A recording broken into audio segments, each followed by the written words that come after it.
¿Déjà vu?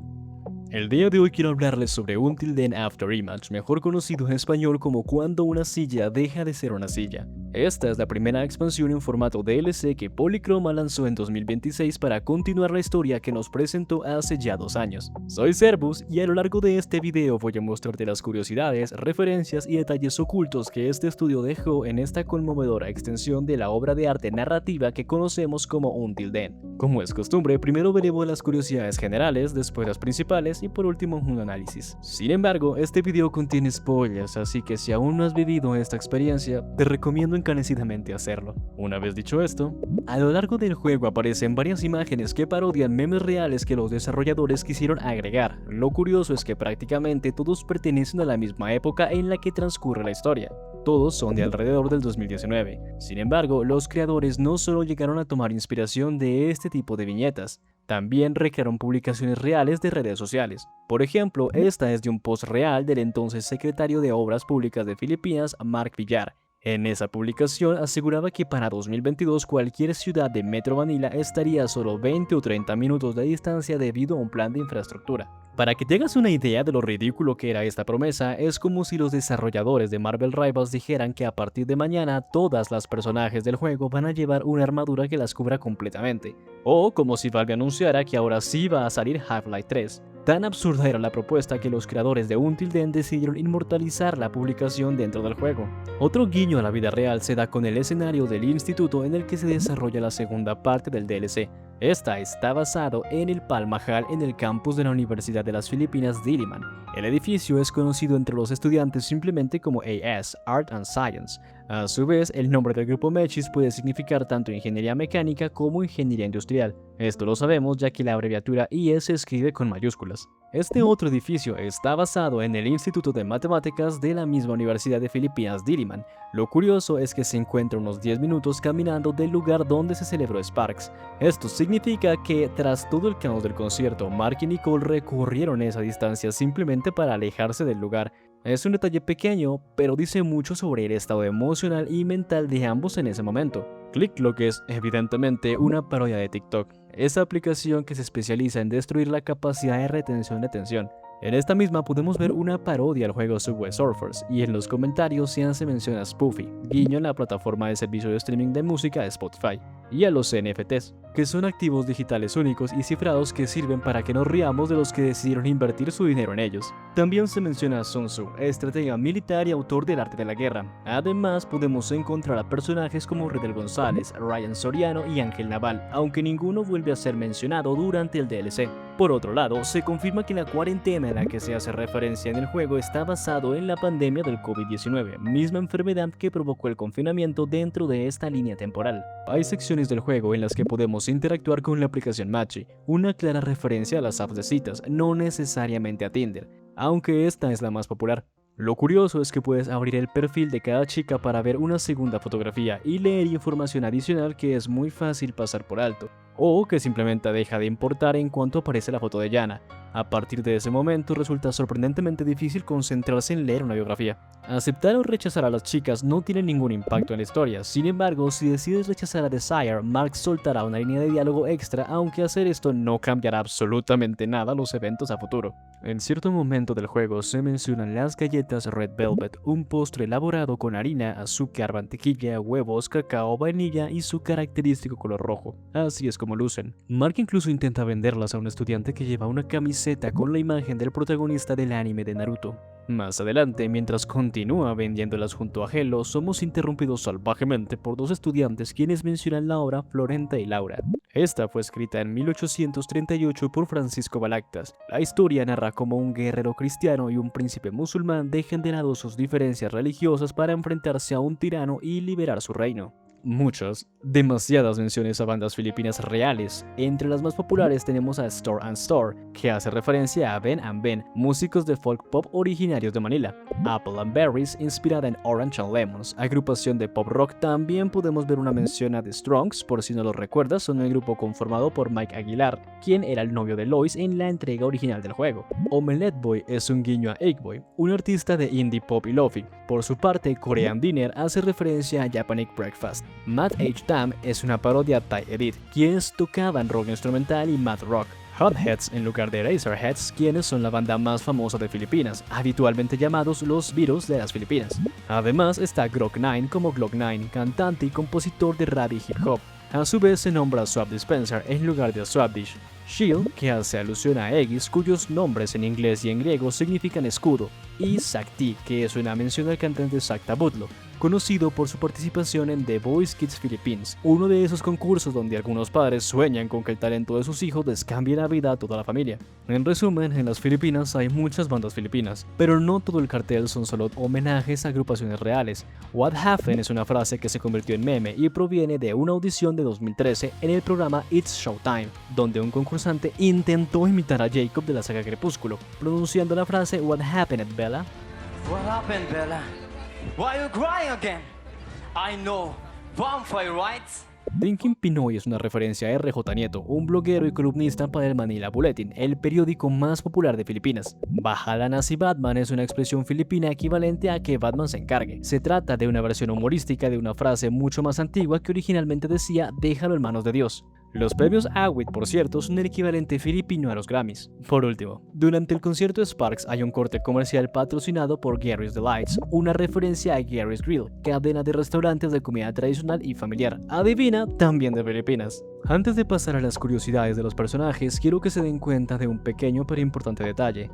Así luce Mark después de haber visto morir a su mejor amiga, de haber perdido la relación con su mejor amigo, de haberse distanciado de su padre, haber perdido a su madre y por supuesto de haberse alejado de su mentora e interés romántico tras vivir cientos de líneas temporales. Y así luce después de pasar un año en una relación sexoafectiva con una morena. No quiero sacar conclusiones, los datos hablan por sí solos. Ahora sí, hay un momento en el que Mark está en un chat anónimo y se menciona una película llamada 2001, clara referencia a 2001, una odisea del espacio. Esto lo sabemos por la mención al monolito, que es probablemente el símbolo más reconocible de la película.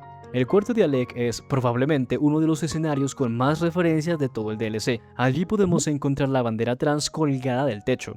Esto, sumado a varios diálogos repartidos en el capítulo de Sofía, apuntaría a que Alec es una mujer trans. Del mismo modo, se nos da a entender que Celeste sería su madre. Pero eso es solo el comienzo. Su recámara está llena de pósters que hacen alusión a obras reales. Entre ellos encontramos uno dedicado a la cantante filipino-británica Bea Badubi, además de dos películas filipinas bastante conocidas. La primera es I'm Drunk, I Love You, que aparece parodiada como Lasing I Lee. La historia gira en torno a una estudiante universitaria que lleva 7 años enamorada de su mejor amigo sin atreverse a confesarlo. La segunda es Cien Tula para Caistela, convertida aquí en Cientúa, donde un estudiante introvertido comienza a escribir muchos poemas tras conocer a la chica que terminaría cambiándole la vida.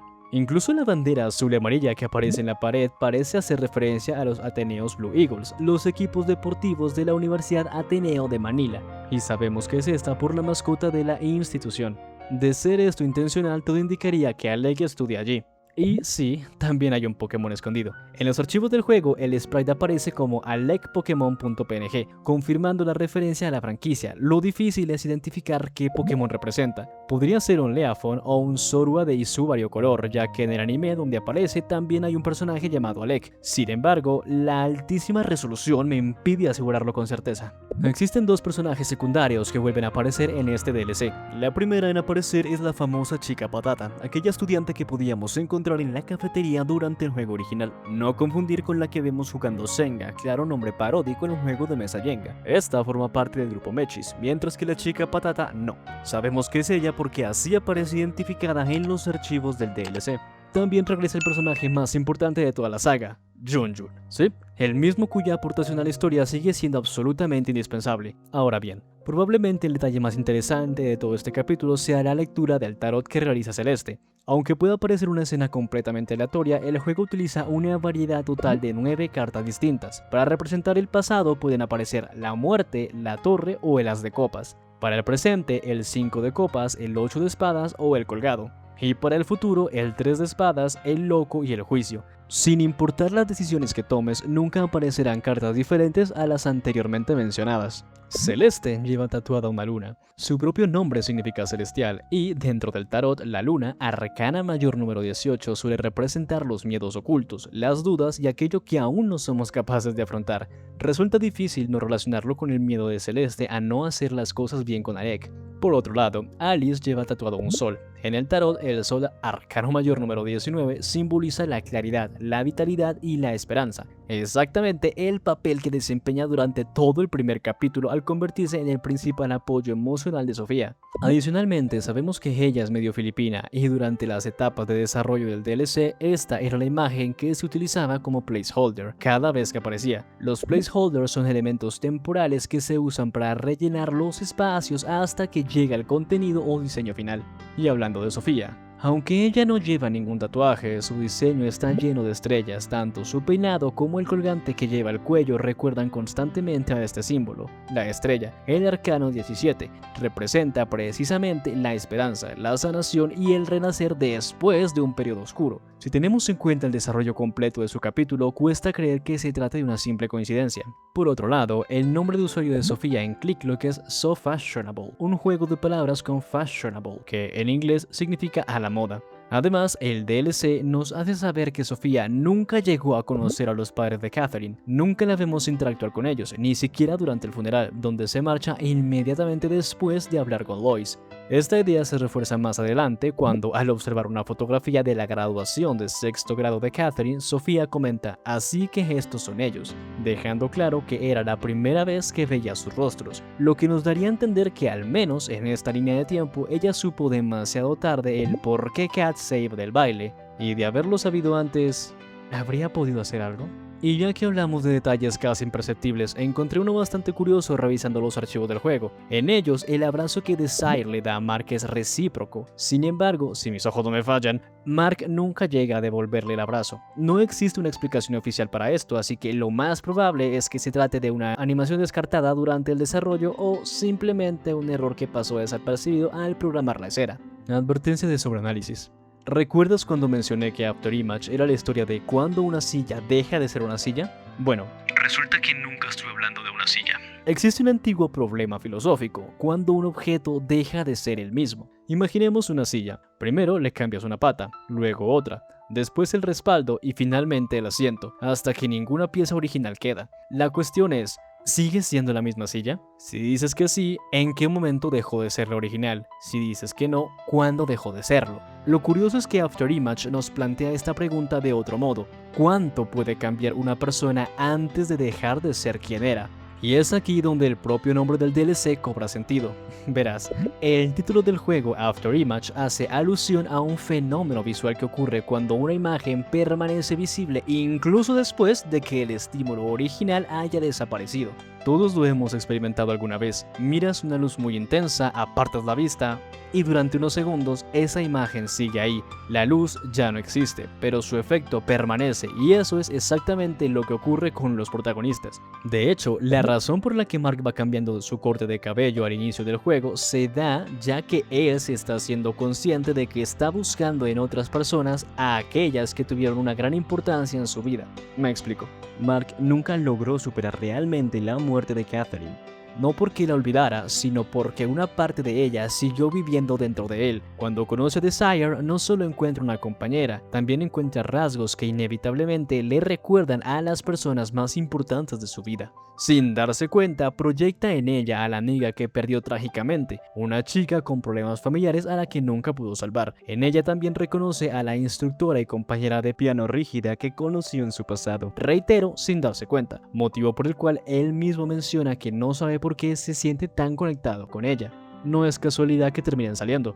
Porque, en el fondo, Mark no solo estaba enamorándose de Desire, también estaba intentando aferrarse al recuerdo de quienes ya no estaban. Pero Desire nunca fue Catherine y nunca fue Nicole. Era otra persona y ese intento de llenar un vacío con alguien distinto estaba condenado a romperse tarde o temprano. Sabemos que la familia de Desire fundó la organización Mechis mucho antes de que ella ingresara a la universidad. Su padre depositó enormes expectativas sobre ella y la sobrecargó constantemente para demostrar que podía estar a la altura. Incluso llegó a introducir fondos no reportados como ayuda financiera. Esta inyección de dinero sin recibos puso en riesgo de organización, abriendo la puerta a sospechas de fraude, malversación o lavado de activos. Y se nos revela que fue Desire quien tomó la decisión de sobrevender las entradas de Sparks. Ella quería tanto tener éxito que no le importó que pudiera haber un sobreaforo, evento que puso en riesgo a todos los asistentes y dejó múltiples heridos, entre ellos el amigo de Helo. Mark no solo se siente decepcionado por el desastre, se siente traicionado. Ella le ocultó la verdad y de no ser por la presión, quizá nunca se lo hubiera dicho.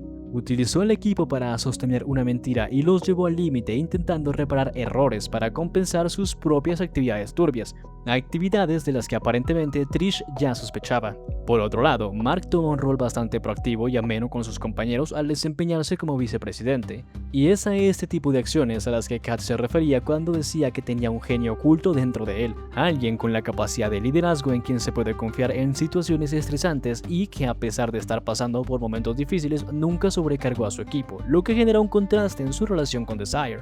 Pasando a Nicole, en el primer juego vemos que ella memoriza documentos como el reglamento estudiantil. Durante la conversación en el chat anónimo cita con precisión la ley tributaria, lo que encaja con su personalidad, aunque estudia filosofía y ese conocimiento parece más un intento de ocultar quién es realmente, en realidad es una pista sutil de que siempre fue ella y nunca dejó de ser esa persona, solo había cambiado el contexto. Y lo mismo que ocurre con Mark y Desire es exactamente lo que pasa con Nicole y Lucas. Este último ama la música, es autodidacta, busca aprender de personas con más experiencia. En muchos sentidos recuerda al Mark que Nicole conoció años atrás, no porque sea él, sino porque representa muchas de las cualidades de las que Nicole terminó enamorándose. Y aquí es donde el título del DLC adquiere su significado. Las Afterimage no son personas, son recuerdos, son huellas, son esos pequeños fragmentos que permanecen incluso cuando alguien ya no está. Catherine nunca desapareció del todo, seguía presente en la forma en que Mark veía a Desire, en la forma en que Sofía afronta su duelo, incluso en las mariposas que decoran Sparks, un símbolo que inevitablemente nos devuelve a Catherine. Lo mismo ocurre con Nicole. Mark nunca dejó de existir para ella. Su recuerdo permanecía vivo, aunque ahora tuviera otro nombre y otro rostro. Lucas y Desire nunca sustituyeron a Mark ni a Nicole. Se convirtieron en ecos de aquello que alguna vez representaron para ellos. Y entonces la frase cobra sentido. ¿Cuándo una silla deja de ser una silla? Quizá nunca. Porque Mark ya no es el mismo que conocimos en el juego original, Nicole tampoco, Sofía menos. Todos cambiaron, todos perdieron personas importantes, todos aprendieron a seguir adelante, pero ninguno dejó de cargar consigo a quienes marcaron su vida. Eso es una Afterimage. No importa cuánto cambies, no importa cuántas versiones de ti existan, siempre habrá personas que dejarán una marca profunda que terminará formando parte de quién eres. Al final, no dejamos de ser nosotros, simplemente aprendemos a vivir con las imágenes que permanecen cuando la luz ya se ha apagado. Felicidades, ahora sí tienes hasta la fecha todo lo necesario para ser un Until Master. Posiblemente me haya dejado alguna curiosidad por el camino. De ser el caso, te invito a mencionar en los comentarios. Actualmente desconocemos si Polychroma continuará la historia a futuro con otra entrega o DLC, pero si se llega a dar el caso y mi salud me lo permite, por supuesto estaré encantado de presentarte las curiosidades que falten y quizá un análisis de lo que podamos ver. Espero que el video te haya entretenido. De ser así, recuerda que puedes suscribirte, reaccionar o dejar tu comentario aquí abajo. Me encantaría leer tu experiencia con el DLC y poder responder sus dudas. Sin más, espero verte luego.